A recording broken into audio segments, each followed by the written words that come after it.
আসসালামু আলাইকুম সবাইকে আবারও নতুন একটি ভিডিও দেখার জন্য ওয়েলকাম করছি। যে যেখান থেকে এই মুহূর্তে ভিডিওটি দেখছেন আশা করি সবাই পরিবার পরিজন নিয়ে আল্লাহর রহমতে ভালো আছেন। আলহামদুলিল্লাহ আমি আমার পরিবার নিয়ে ভালো আছি। আজকের ভিডিওটি বিকালের নাস্তা বানানো দিয়ে শুরু করলাম। আজকে আলু পুরি বানাবো, সেটা আর কি আপনাদের মাঝে শেয়ার করব। আশা করছি আমার আজকের ভিডিওটি আপনাদের কাছে ভালো লাগবে। তো শেষ পর্যন্ত দেখার অনুরোধ রইল, আর একটা লাইক দিয়ে দেখা শুরু করবেন। তো এই তো প্রথমে আমি আলু কেটে নিলাম, 3টা মিডিয়াম টাইপের আলু সেদ্ধ বসিয়ে দিলাম। তো সেদ্ধ হতে থাক, ওদিকে হচ্ছে এখন আমি খামির রেডি করব। তো খামিরের জন্য এখানে আমি 2 কাপ ময়দা নেব। তো এই তো 2 কাপ ময়দা নিয়ে নিলাম। এখন আমি স্বাদ অনুযায়ী লবণ দিয়ে দিলাম, আর হচ্ছে অল্প করে সয়াবিন তেল দিয়ে দিলাম। এখন আমি ময়দার সাথে ভালো করে মিশিয়ে নেব, মিশিয়ে তারপরে নর্মাল পানি দিয়ে দিব। হালকা কুসুম গরম পানি দিয়েও কিন্তু খামির রেডি করা যায়, ওইভাবেও সুন্দর হয়, অনেক সফট হয়। তো আজকে আমি নর্মাল পানি দিয়েই রেডি করতেছি। তো এভাবেও সুন্দর হয়, কিছুক্ষণ রেস্টে রেখে দিতে হয়। তো আর হালকা গরম পানি দিয়ে বানালে সাথে সাথেই বানানো যায়, তো একটু সফট হয়ে যায় তাড়াতাড়ি। আর এখন এই তো আমার খামির রেডি করা হয়ে গেছে। এখন আমি একটা ঢাকনা দিয়ে রেস্টে রেখে দেবো কিছুক্ষণের জন্য। তো ওইদিকে আলু সিদ্ধ হয়েছে নাকি দেখি। তো এই তো আলুর কাছে চলে আসলাম। তো আলু সিদ্ধ হয়ে গেছে, আর আলুগুলা কিন্তু আমি 4 ফালি করে কেটে দিছি, এতে করে তাড়াতাড়ি সিদ্ধ হয়ে যায়। তো আলু কিন্তু সিদ্ধ হয়ে গেছে খামির রেডি করতে করতে। এখন আমি পানি ঝরিয়ে খোসা ছাড়িয়ে সাথে সাথেই কিন্তু ম্যাশ করে নিব। তো গরম আলু সাথে সাথে ম্যাশ করলে একটু দানা থাকে না। তো এই তো অফ ক্যামেরায় আমি ম্যাশ করে নিছি। আর এখানে আলুর পুরের জন্য পেঁয়াজ কুচি, কাঁচামরিচ কুচি, ধনিয়া পাতা কুচি, 3-4টা শুকনা মরিচ আর পেঁয়াজ বেরেস্তা দিয়ে এখন আমি ভর্তা বানাবো আর কি, আলুর ভর্তা যেভাবে করি আমরা, তো সেইভাবে পুরটা রেডি করব। তো এই তো এখন আমি হাতের মাধ্যমে সুন্দর করে এইগুলা ডলে এখন আলু দিয়ে দিব। তো ঠিক আমরা যেভাবে ভর্তা বানাই ওভাবেই। তো আমি যেভাবে আলু পুরি বানাই ওইটাই আর কি আপনাদের মাঝে শেয়ার করলাম। আশা করছি ভালো লাগবে, যারা নতুন গৃহিণী তাদের একটু হলেও কাজে লাগবে আর কি। এই তো এখন আমি 1 চা চামচ চাট মশলা দিয়ে দিলাম। চাট মশলা দিলে কিন্তু পুরির আসল মজা, তো খেতে অনেক ভালো লাগে। আরেকটা জিনিস দিয়েও বানাই আমি, সেটা হলো টালা জিরার গুঁড়া। তো যখন চাট মশলা না থাকে তখন আমি টালা জিরার গুঁড়া দিই। তো টালা জিরার গুঁড়া দিলেও খেতে অনেক ভালো লাগে। তো এই তো পুর রেডি হয়ে গেল। এখন আমি যে খামির রেখে দিয়েছিলাম, খামির এখন কিছুক্ষণ সময় সুন্দর করে আমি মথে নিলাম। তো সুন্দর করে মথলে কিন্তু পুরি অনেক ফুলকো ফুলকো হয়, পরোটাও কিন্তু একটু মথার উপরে কিন্তু সুন্দর ফুলকো ফুলকো হয়।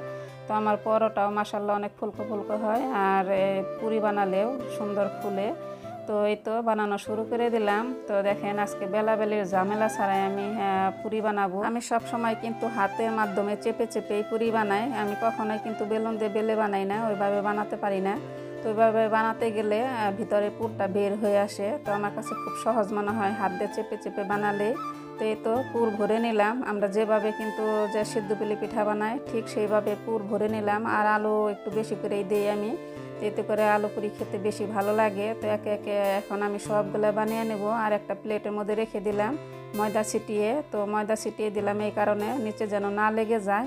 তো এখন আমি একে একে সবগুলো বানিয়ে নেব। এইভাবে বানিয়ে রাখলে কিন্তু বানালে অনেক সহজ হয়। এই তো সবগুলো বানানো শেষ।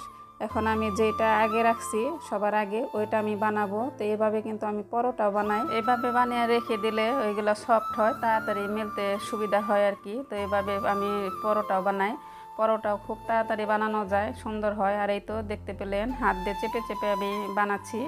তো 1 মিনিটের মধ্যে কয়েকটা বানানো যায়, 4 থেকে 5 সেকেন্ড লাগে একটা বানাতে। হাত দিয়ে আমি এই তো বানিয়ে নিলাম। এখন আমি ভাজবো। আগে চুলার মধ্যে তেল বসিয়ে দিছি গরম হওয়ার জন্য। তো ডুবো তেলে আজকে ভাজবো। তো ডুবো তেলে কিন্তু পুরি ভাজলে অনেক ফুলকো ফুলকো হয়, তেলে পিঠা পুরি একটু ডুবো তেলে ভাজতে হয়। তো এই তো মাশাল্লাহ আজকে পুরিগুলো অনেক সুন্দর হয়েছিল, আর খেতেও অনেক মজা হয়েছে। আমার হাজব্যান্ড কিন্তু আমার পাশে আছে, বলতেছে যে মাশাল্লাহ এত ফুলে। তো আমার হাতের তেলে পিঠা বলেন পুরি বলেন অনেক ফুলকো ফুলকো হয় সব সময়ই। আমার কাছে ফুলকো ফুলকো না হলে ভালো লাগে না। তো আমি যখনই বানাই অনেক ফুলকো ফুলকো হয় তেলের পিঠাও। এই তো ভাজা কিন্তু একটা শেষ, আর একটু ব্রাউন কালার করে ভেজে নিলাম। আমার কাছে একটু লাল লাল করে ভাজলে ওটাই খেতে ভালো লাগে, সাদা করে আমি পুরি ভাজি না। তো একটু মুচমুচে হলে ওটাই খেতে ভালো লাগে। আর এই তো আরেকটা এখন ভেজে নেব। তো কথা বলতে বলতে আমার ভাই আপুদের মনে করে দেই, যারা এখনও পর্যন্ত ভিডিওটি দেখতেছেন যদি একটা লাইক দিতে ভুলে যান তো প্লিজ কষ্ট করে একটা লাইক দিয়ে দিবেন।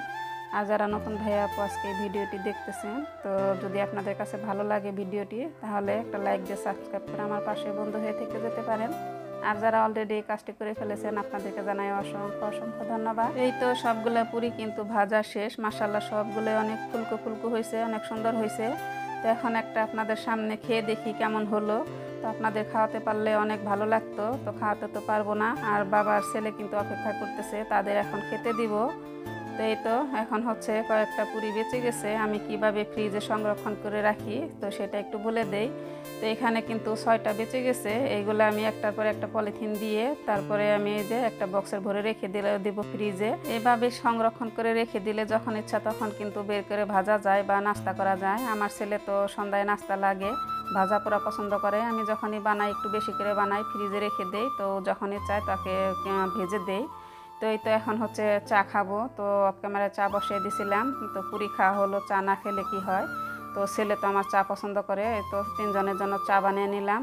তো আজকের এই ভিডিওটি আপনাদের কাছে কেমন লাগলো কমেন্টস করে জানাতে ভুলবেন না। তখন যারা কষ্ট করে ভিডিওটি দেখলেন সবাইকে জানাই অসংখ্য অসংখ্য ধন্যবাদ। তো আজকের মতো আল্লাহ হাফেজ।